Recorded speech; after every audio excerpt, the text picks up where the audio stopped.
एक दीप जलाओ बच्चों, पढ़ाई लिखाई की जरूरत नहीं है, खुद पास हो जाओगे।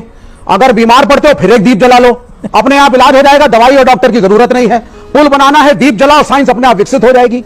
तो ये 21 लाख दीपक जो जलाए जा रहे हैं, अरे अपने ही राम के नाम पे गरीबों को दे देते तेल तो शायद देश का ज्यादा भला होता। ये गिमिक्स करने से कोई राम का काम वाला है। तो पॉलिटिकल पार्टी या गवर्नमेंट ऑफ इंडिया क्या मंदिर बनाना है? इंफ्रास्ट्रक्चर कौन बनाएगा? रोड कौन बनाएगा? अस्पताल कौन बनाएगा? स्कूल कौन बनाएगा? It is not the work of the government to make temples. जी, हमने तो कभी नहीं कहा कि दीपक जलाओ और अपने आप साइंस डेवलप हो जाएगी, मगर बचपन से पढ़ा है, चरखा चलाओ अंग्रेज भाग जाएगा।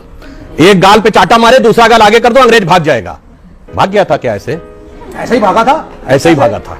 मान्यवर, वास्तविकता यह थी कि अगर महात्मा गांधी ने उस चरखे को प्रतीक बनाया था जहां पूरे राष्ट्र की भावनाएं संवेदना के साथ आके जुड़ी और उससे वो एक शक्ति मिली, नैतिक शक्ति, कि अंग्रेजों को भगाने में सफल हुए, उसी प्रकार यह दीपक एक प्रतीक है जहां से सभी के मन में एक ज्योति उत्पन्न होती है कि वो खड़े हो राष्ट्र के लिए। मगर कुछ लोग ऐसे होते हैं, जो अभी महंत जी कह रहे थे ना, कुछ लोगों को दीपक की रोशनी नहीं अच्छी लगती, उनको अंधेरा ही अच्छा लगता है, जिनके लिए रामचरितमानस में कहा गया, शब्द से न लिया जाए, सहज पाप प्रिय तामस देहा। जिनके मन में पाप होता है उनकी सहज प्रवृत्ति तामसी वैसे ही होती है। यथा उल्लूक ही तम पर नेहा, उल्लूक मतलब उल्लू की जैसे आसक्ति अंधेरे की तरफ होती है, कभी दीपक की तरफ नहीं होती है, वैसे कुछ लोग हैं सिर्फ अंधेरा देखते हैं। अब मैं जवाब देता हूं। इन्होंने बड़ा वाजिब सवाल किया कि राम मंदिर बनने से क्या हुआ था। जनाब, राम मंदिर ऐसे नहीं बना है। जब राम मंदिर बना है उससे पहले 4 करोड़ गरीब लोगों को प्रधानमंत्री आवास योजना के तहत आवास मिला है।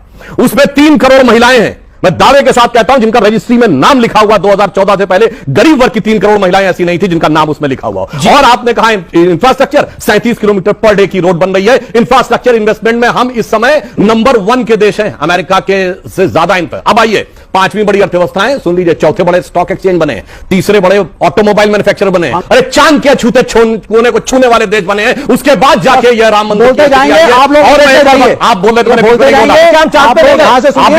थे, जाके बच्चों से कहता हूं चेक करिए, चाइना इकोनॉमिक रिसेशन में है। अभी फिच ने रेटिंग जो है उसकी घटा के 5.2 से 4.5 की है, भारत की 5.5 से 6.2 की है। ये अंतर हो रहा है कि कैसे हम एक लाइन आज की दिवाली क्यों अलग है? ये दिवाली आखिरी दिवाली, क्योंकि 2014 आखिरी दिवाली क्यों है?